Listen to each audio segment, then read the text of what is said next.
राष्ट्रीय अध्यक्ष तो पहले भी थे, इसमें नई बात क्या है भाई। दल उनका है तो अध्यक्ष भी वही रहेंगे।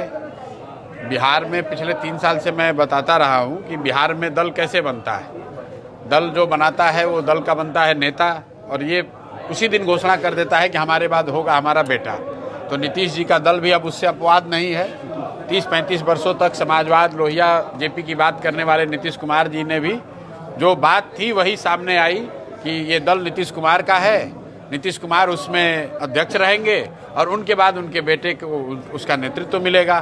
तो जो दूसरे दलों के बारे में लोग कहते हैं, जिस बात को कह के नीतीश कुमार अपने को अलग बताते थे, बेहतर बताते थे, आज कहीं ना कहीं नीतीश कुमार भी उसी रंग में रंगे हुए दिख रहे हैं।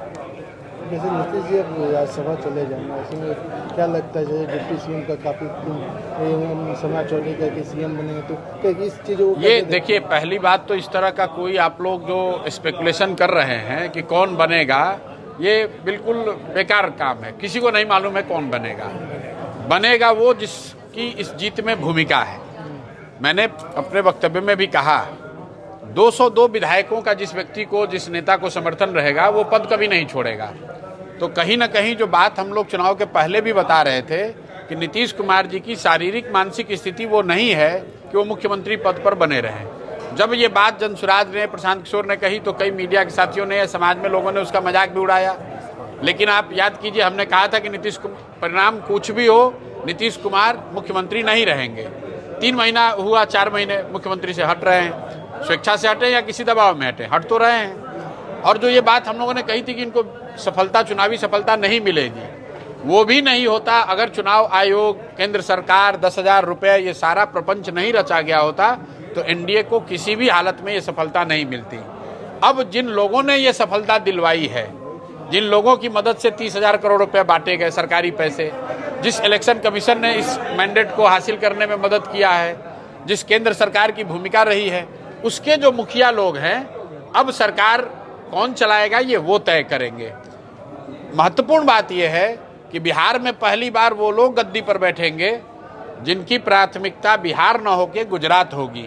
अब गुजरात के हितों को ध्यान में रखकर बिहार को चलाया जाएगा।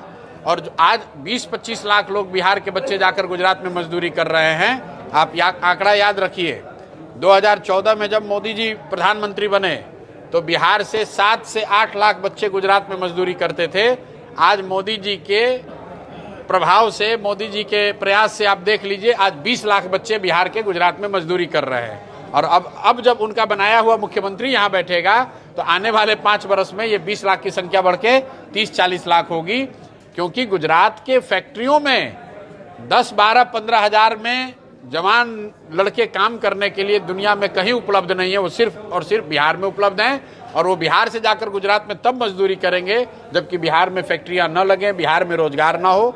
इसीलिए मैं कह रहा हूं, जो भी मुख्यमंत्री बनेगा अब उसकी प्राथमिकता यह है कि बिहार से बच्चे ट्रेनों से भर के गुजरात में जाते रहें और गुजरात का आदमी फैक्ट्री का मालिक रहेगा। आपके, हमारे बिहार के जो बच्चे हैं उन फैक्ट्रियों में जाकर मजदूर बनेंगे, दरबान बनेंगे। यही बिहार की नियति है।